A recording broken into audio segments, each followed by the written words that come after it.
non ser, esa é a cuestión.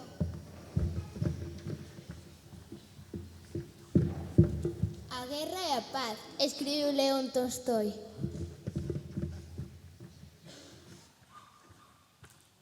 Mil anacos de guerra, mil anacos de paz. Ironías da vida, mil anacos da vida.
tamén coartaron as liberdades de expresión controlando os medios de comunicación, como poden ser as emisoras de radio. Nós queremos facer un humilde homenaxe a todas elas con un sorriso na boca e esperanza no peito.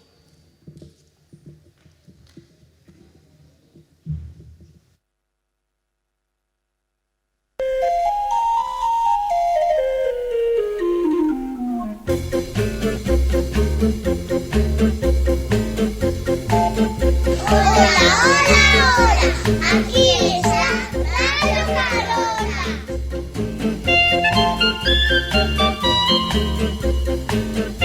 Esta é Radio Carola, a radio de Figueiroa.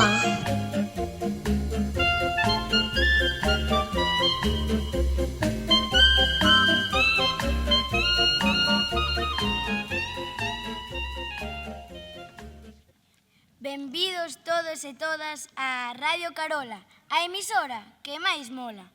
Hoxe, 27 de novembro, dende o corazón do noso colexio, a biblioteca, celebramos un programa especial. Fálelles Uxía Vilariño. Esperamos que sexa do seu interese este radioxornal no principal.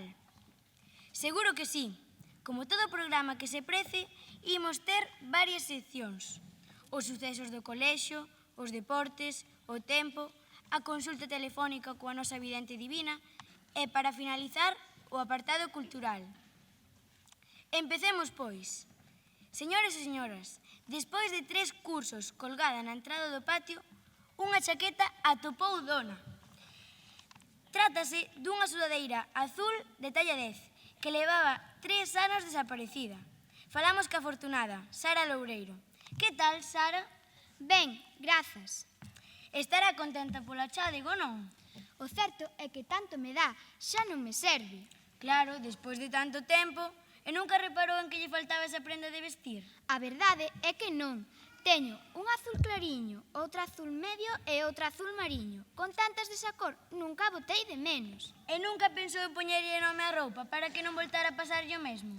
Ai, non, que iso dá moito traballo e despois non me queda tempo para xogar coa tablet. E finalmente, como dou con ela? Un día que voltaba de educación física, pasei por ali e pareceume que me ollaba fixamente, que mesmo me quería dicir algo. Mirei para ela sin pestanexar e de repente vin a mancha de tinta que me fixera co rotulador negro o día que a perdín. Era ela! Por fin íamos estar xuntiñas outra vez. O peor foi que cando a probei parecera que encollera, pero non, fun eu que estirei. E que vai facer agora? Estiven falando cos meus compañeiros e imos facer un mercadiño de roupa de segunda man para financiar a excursión de sexto. Vai ser a ver se o Concello nos cede un local de alo menos 100 metros cadrados para poder expoñela toda. Vai ser a Figueiroa Fashion Week. Pois que teñan sorte e fagan moitos cartiños. Penso que sí, material temos dabondo. Boa tarde. Boa.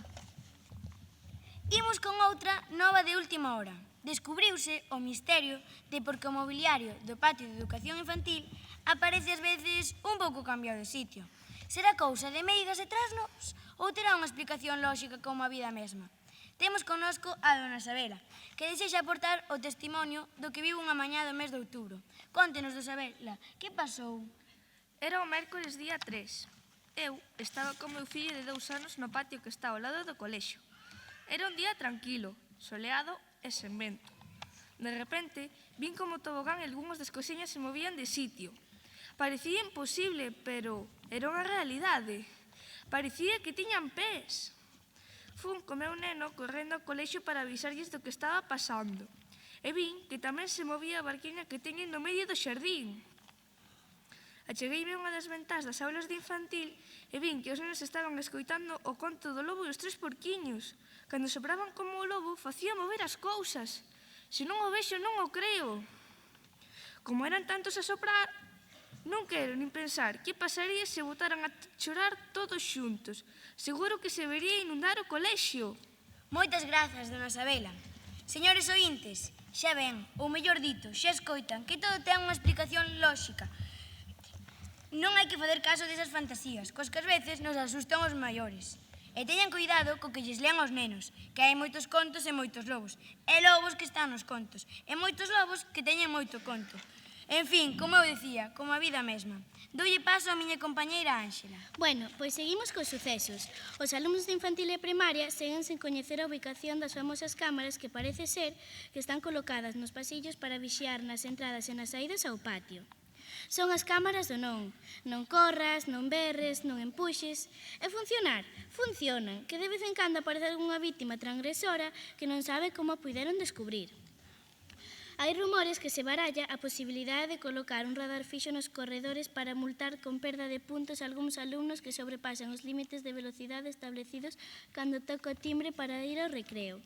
Sen ir máis lonxe, a semana pasada, un alumno de cuarto tropezou con outro por ir correndo moito e case souberon de matar. De risa. Unha vez supervisadas as horas dos zapatos polas autoridades competentes, observaron uns aspectos demasiado lisos nas mesmas, que unindo a velocidade suporán unha importante perda de puntos no carné da biblioteca. Despois destes sucesos, pasamos aos deportes, con Nerea Calviño. As pelotas de fútbol de patio de primaria decidiron coller un día libre a semana, os venres. Din que queren exercer os seus dereitos e que despois de cubrir os horarios a principio de curso, dalle como resultado que son as que máis traballan nos recreos, que necesitan un descanso para recuperarse. Total, para andar a patadas con elas. As protestas dos nenos e nenas non se fixeron esperar, e o feito de ter que buscar xogos alternativos un día a semana non vai con eles. Din que xogar ao escondite, pilla-pilla ou simplemente conversar cos compañeiros son actividades seriamente perxudiciais para a saúde. Pasamos agora á previsión meteorolóxica. Fálalles a miña compañeira Sol. Boa noite. A finais de novembro, como é habitual, o tempo está frío e o ceo cheo de nubarróns. A medida que se van acercando os exames da primeira avaliación, aumenta a probabilidade de temporais e fenómenos atmosféricos adversos que poñerán a proba a paciencia de pais, alumnos e profesores. Como despois da tempestade sempre ven a calma, non hai nada que o espírito do Nadal non logra apaciguar. Vexámoslo máis pormenorizadamente por zonas. Nas aulas de infantil, aprobadas a 1000. Nas aulas de primaria, tanto suspenso xa da rabia. Nas sesións de avaliación, abrir a manga sen condición. O día de entregar as notas, nubes e claros e algún chaparrón. Por todo isto, rogámoslle que tomen precaucións e intenten mellorar estas previsións. Grazas, Sol. Que ben é ser xornalista na radio. Non hai que facer mapas. E se non se acertan algo, bótaselle culpa aos da radio. Bromas aparte, damos paso á nosa sección coa vidente Divina, que xa está sentada ao meu carón. Que tal, Divina? Como estás? Ben, estou sentada, ou non o ves? Bueno, Divina, hoxe vexo que estás un pouco sensible. A sensibilidade é un don que Deus me deu e que eu poño ao alcance dos radioíntesis. E despois, o que queira pode pasar pola miña consulta, que está na rúa do Timo número 3, aquí na Estrada, por un módico prezo de 100 euros a hora. Eu podo axudar a saldar deudas co pasado, a raxarlle o presente ou ver o seu futuro. Arredemo, Divina, con ese prezo as deudas salda vostede. En fin, pasamos logo ás chamadas. Xa temos unha, con quen temos o prazer de falar? Como que con quen? Non teñen a vidente no estudio? Ou é unha vidente con B? Chámame Antonia e quero que me bote as cartas. Votar votaba xa se puidera, por maleducada. A ver, que queres saber? Eu teño un problema sentimental e non sei ni quen fixe mal ni como podo solucionar. E saíulle unha rima e todo. A ver, conte logo. O caso é que coñecí un amigo nun bar que me agradeceu moito e puxémonos a falar. El preguntoume que tal andaba de pasta. Eu entendín que tiña fame e fomos para a miña casa. Preparei un espaguetis con mollo de tomate que está de rechupete, pero el nada de nada. Hasta se me llama enojado comigo. Como seguía a teimar co tema da pasta, preparei tamén uns tallarins a carbonada, pero igual, nada. Ao final, timenlle que pedir que marchara, e cando lle dixen que non tiña máis pasta, fuxiu como elevado do diablo. Non me axudou ni a lavar os pratos, demo de homes. E logo vostede non se deu conta do que el quería eran os cartos? Muller, pois non, eu podíalle pagar a consumición sen problema. Non me refiro a iso. As cartas din que a información que el buscaba era sobre o tema económico. Se ten uns euriños aforrados, falando claro. Bueno, cartos o que sei cartos non teño moitos, pero un montón de leiras para ir a traballar, a ela sí.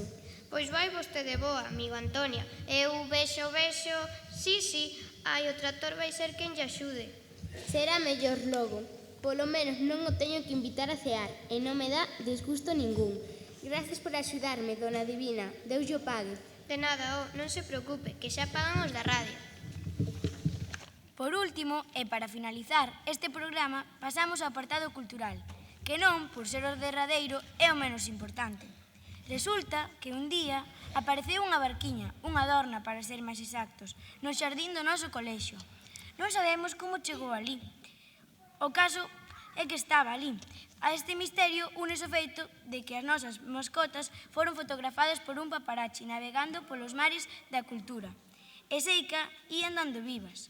A galiña Carola decía: vivan os libros e as bibliotecas, e a lingua lingüereta, que viva a lingua galega e todas as linguas do mundo.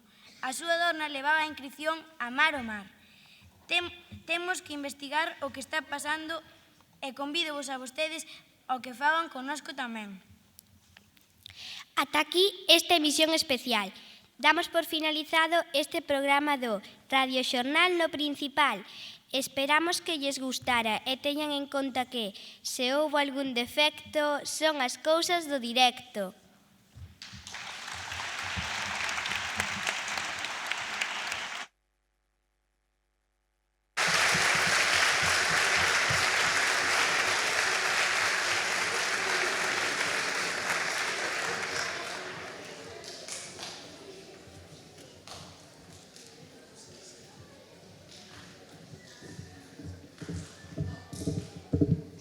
Anacos de vida. Ser ou non ser?